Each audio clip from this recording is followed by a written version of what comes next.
Welcome to the Careers by Jenn podcast, episode 289.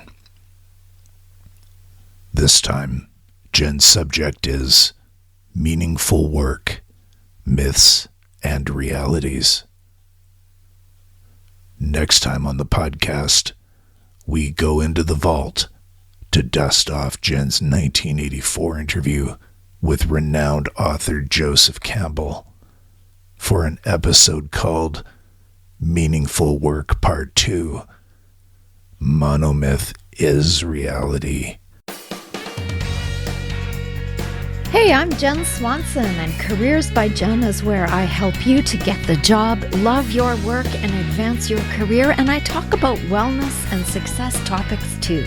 This podcast is actually ending production after episode 300. However, you can find me over at Careers by Jenn on YouTube, where I will be continuing to share career tips, advice, wellness, and success topics, and much, much more. It's been a 10-year run here on Careers by Jenn on the podcast, and until we are at episode 300, I invite you to continue listening.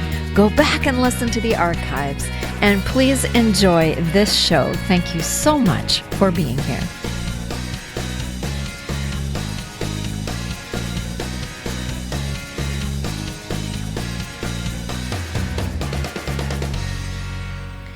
You hear it in many places. You need to be doing meaningful work. I want to do something, but I don't know what, and it needs to be meaningful.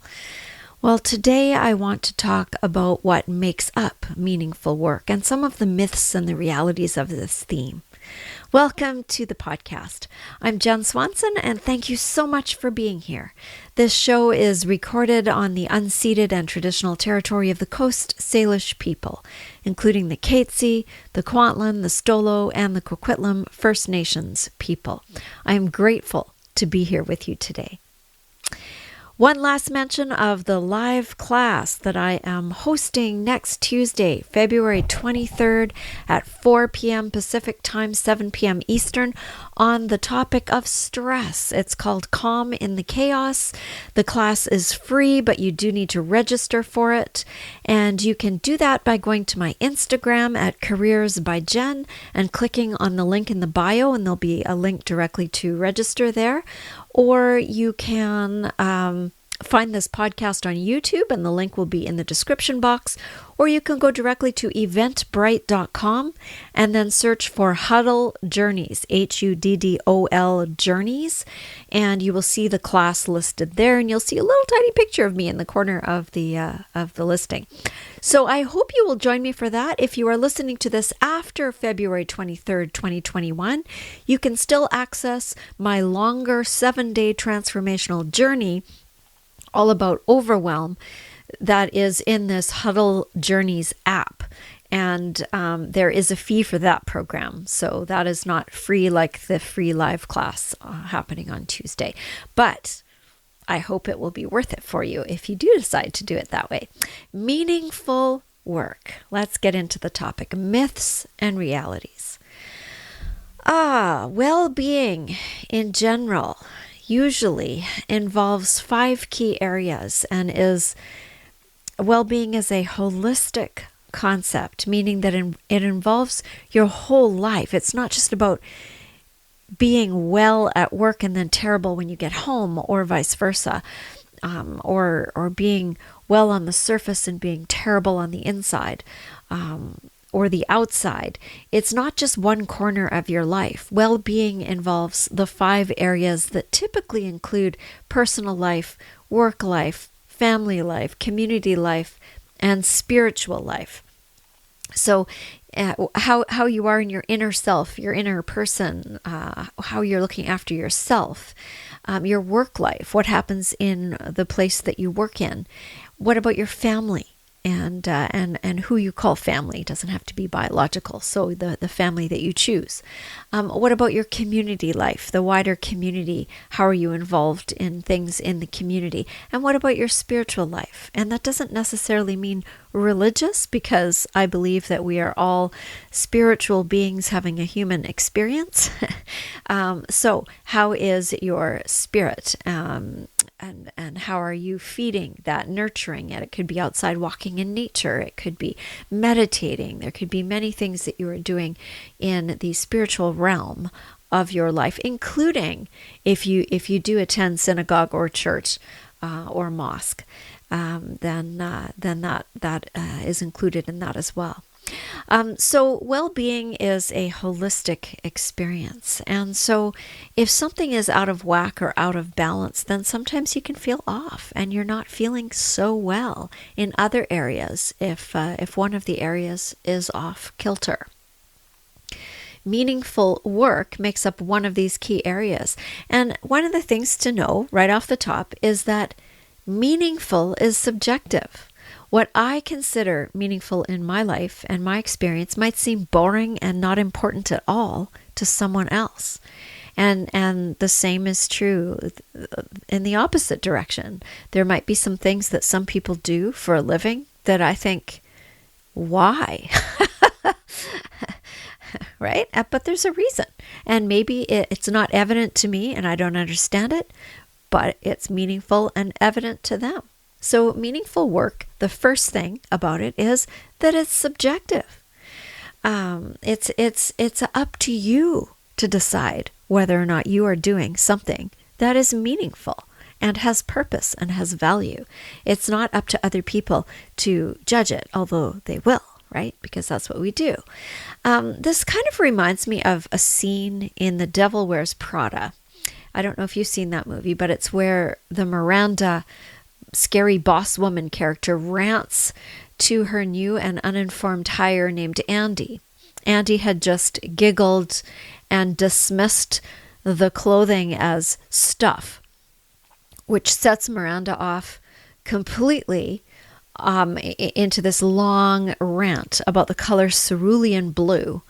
And Miranda defends the importance and the meaning of the fashion industry and of her work, saying that it represents millions of dollars and countless jobs. And by the end of the rant, she has squarely put Andy in her place about why what she does matters.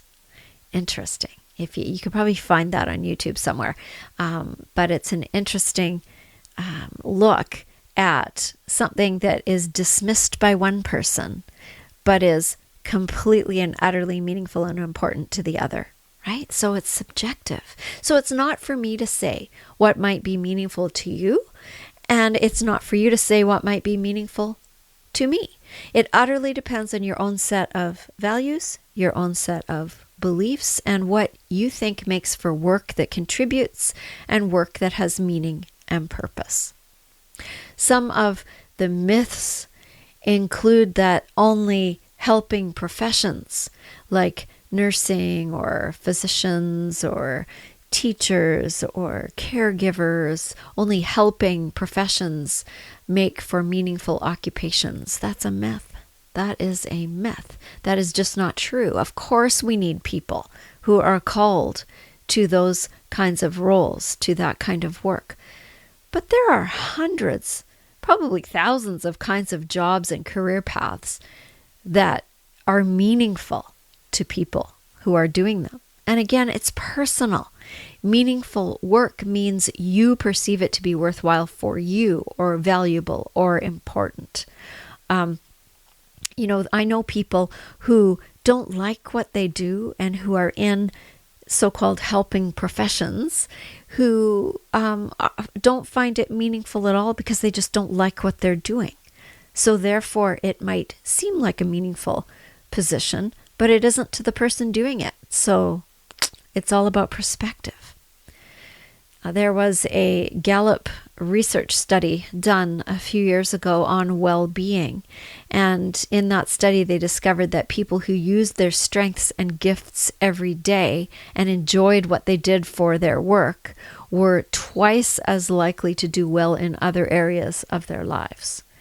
So it's a domino effect. It spills over. And if there's something not right in one of those areas of your lives, the others can go off balance. It's sort of like if you stub your toe and your whole left foot is incapacitated and you limp, then everything else gets thrown off, right? Your back might hurt because you're putting your weight differently on your foot. and your hip might hurt, and you walk differently, and you're tilted differently because everything gets thrown off balance if one thing is out of whack. So you are twice as likely to do well in all the other areas of your life if you feel like what you are doing has purpose and value and is meaningful. There are weird perceptions out there, my friend. Everything from the myth that the only way to do meaningful work is if you leave everything you know and you head off to some far-flung place to volunteer or get paid very little. But hey, you're building houses for people, or you're teaching language classes, or you're living in very, very simple circumstances so that you can be seen to be doing something meaningful. Now, I'm not saying that those things are not all noble and wonderful things, for sure. But there's no formula, there's no recipe, there isn't a template or a particular set of descriptors that defines this term. It's not going to follow that if you put all your stuff in storage and get on a plane and go, live somewhere where you're doing something. Sure, it might work. You might find the work meaningful, and you might find something that you love and that you're passionate about, or you might be completely and utterly miserable. Only you can judge whether or not you are doing something with meaning. And other people, like I said before, will comment, and they will judge, and they will offer advice, and they will interpret and all of that, because that's what human beings do about everything. But the reality is no one else has the right to tell you whether or not you find your work worthwhile. On the opposite side of that myth coin, some people believe that you have to have a fancy title, or you have to have letters before or after your name, or be a CEO of something fancy to be doing something that is considered to be meaningful or worthwhile. And that is also bunk. Just like it's giving up everything and living in poverty does not translate directly to meaning, neither does being very wealthy and successful and, climbing the corporate ladder. That doesn't also automatically guarantee that you'll feel good about what it is that you do. I used to teach hospital unit clerks or health unit coordinators. They had different names in the college system, people that were working in the hospital system with doctors and nurses. It was a responsible job. It was a fast-paced job. You had to know pharmacology. You had to know medical terminology. You had to know how to spell. You had to know where to put the decimal points in the drugs that you were translating. This was before everything was computerized. We were doing everything by hand, transcription by hand, and it was an important job. But I used to get so mad when students would say to patients or family members who mistook them for nurses, students would say, oh, I'm sorry, I'm not the nurse, I'm just the clerk. And I used to take them aside very quietly and say, you are not just the clerk. You are not just anything. You are the clerk, or you are the unit clerk, or you are your name. But don't be putting that just and diminishing yourself in front of your title. What you do is incredibly important, and how well the patient gets cared for by the nurse and the doctor depends greatly on how you do your job. So I used to say to them, never ever say, I'm just the clerk. And I used to tell the hospital cleaning staff that too, because sometimes they would get asked questions by family members or patients that they couldn't answer, and maybe they shouldn't answer. And sometimes they would say, I'm just the cleaner.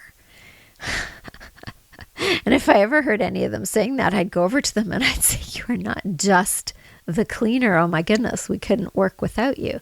And I think we all know now how incredibly important that job is, especially in stopping the spread of disease. So there is no just involved. You do what you do. And when you put the word just in front of it, you are diminishing it. There are all sorts of kinds of jobs that in a hierarchy, if there's a hierarchy, might not seem very high up on the list, but my goodness, A lot of the jobs that keep the planet running are jobs that we need people to do, like grocery store checkout people and shelf stockers, and all the things that have come to light in the pandemic that are vital and essential. And nobody needs to feel that they have to put the word just in front of what it is they do. Honest to goodness. My rant for the day. There you go. Not quite as eloquent as Meryl Streep's, but hey. So here is the secret, and it's not really a secret, but maybe it's an aha moment for somebody listening, or maybe it's just a good reminder if you've heard this before. You can absolutely be a doctor or a CEO or a high-level gamer or a teacher or a widget maker or a lawyer or a pastor, whatever you want to add in here. And even though society expects and imagines that what you do is somehow incredible and earth-shatteringly exciting and important and worthwhile, here's the thing. If you don't think that way, then it's not meaningful work. Of course, even if you don't find what you do meaningful, you might have an impact on other people anyway. Doctors and nurses are still going to save lives. CEOs are going to, still run organizations and make profit. High-level gaming people are going to inspire all sorts of people to play games and win and hopefully make money. And teachers teach and, etc. And it doesn't mean that you're not going to have an impact, even if you don't find what you're doing meaningful. But you might have an impact anyway, but that's you can absolutely be doing something that sounds fancy and high level and still not feel like it's worthwhile, or it's what you are here on the planet to do as your purpose. Funny how that works, right? Funny how that works. So how many people get cajoled, or in some cases forced into a role they didn't actually want in the first place? That's another question. How many felt they had to go become a blank because their family expected them to, because they would be the third generation of lawyer, or they would be the third generation of, person who ran the shop, or whatever it is, or wanted them to do it because it was the family business or the family tradition. How many people have taken on jobs that became careers, and none of it felt very planned out or intentional? They accidentally fell into this, that accidentally, morphed into that accidentally turned into that. And how many of you are at a point now in your career where you wonder, how did I get here? What am I doing here? And is this still meaningful? And what else might be out there? What else might be out there? My goodness, that's an awful lot of the clients that I work with in my coaching practice are at that phase where something's ending or something has shifted within them, and they just aren't feeling like the work they're doing is meaningful, and they're wondering, what's next? What's out there?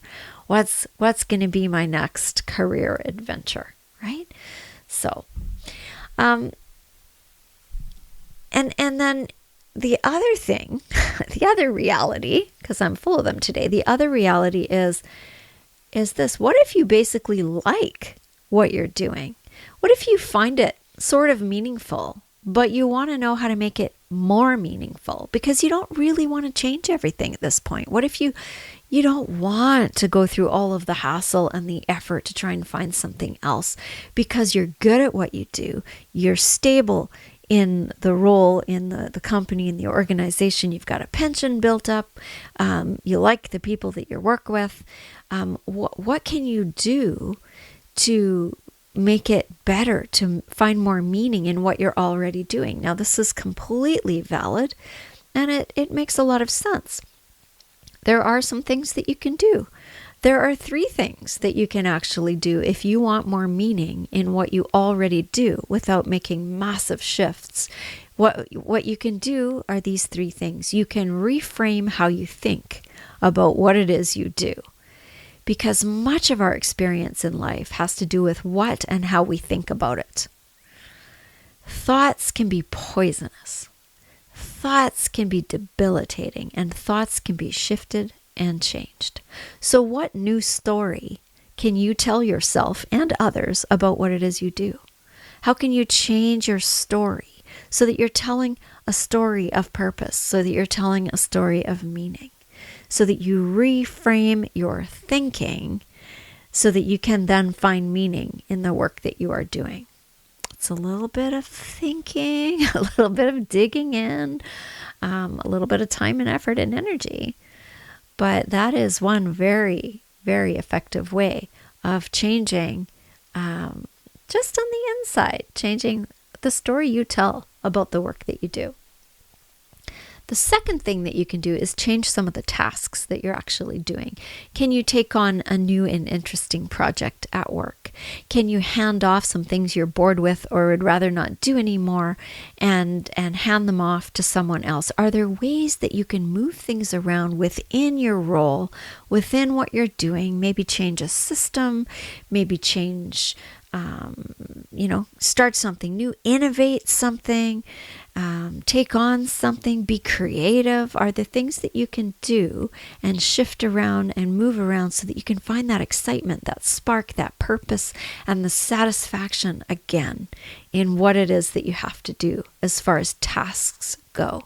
So can you shift things around to make it more interesting in what you're already doing? And the third thing to think about is, how are you doing with the people that you work with? Have you got a good relationship with the people that you work with? Can you shift those relationships? Can you build on any of the relationships? Are there people that you see every day in your workplace that you've never spoken to? Are there people that you really don't know, that you have sort of just a working relationship with, that maybe you want to learn more about them? Maybe you have lunch with them or you have a conversation with them. Just to find out a little bit more about them. Can you shift or build any of these relationships? Can you start up conversations with new people or learn something new about the people you've worked with for years? How can you make connections more meaningful? Maybe there is a way to organize a fundraiser or suggest some kind of a group, safely now with COVID, but a group activity that gives back to a local charity, like everybody get together around a cause or something so that you can get to know people in a new way. What can you do to boost morale and to make it more fun and interesting to go to work? I know that sometimes when everybody is on board with a particular goal in mind, and everybody's working towards something exciting, then you pull together as a team also. So it can be interesting. So there you have some myths and realities of what it means to have meaningful work. I hope this was inspirational or at least helpful to you. And if it was, I would love for you to please share it with someone else.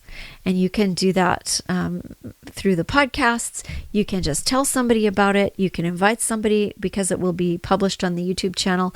Invite them there. They can listen to it there. And I would really appreciate that. Next week, I am bringing you a guest. Her name is Alyssa Carpenter. She is an author and a speaker. And her book is one that I'm going to do both an audio podcast about, and then I'm going to be doing a video on 5 books that you must read if you want more success in your career and your life. And her book is going to be one of those 5. So spoiler alert there. And that will be a YouTube video. And so do tune in somewhere, because Alyssa's book is about communication and about challenging conversations in the workplace. So I think it'll be an interesting and insightful conversation. I'm really excited to be sharing Alyssa and her work with you. And so until next time, this is Jenn Swanson. Take very good care of you. You've been listening to Careers by Jenn with Jenn Swanson. If you like what you heard, please share this. You know, if every single person listening today shared this episode with just one friend, our audience would be twice as big just like that. And the more people we can help with our content, the better. So help out a friend and help grow our audience by sharing this show with someone you know who would benefit from the content. If you haven't subscribed yet, please do that, and together we can make a difference. Until next time, take good care.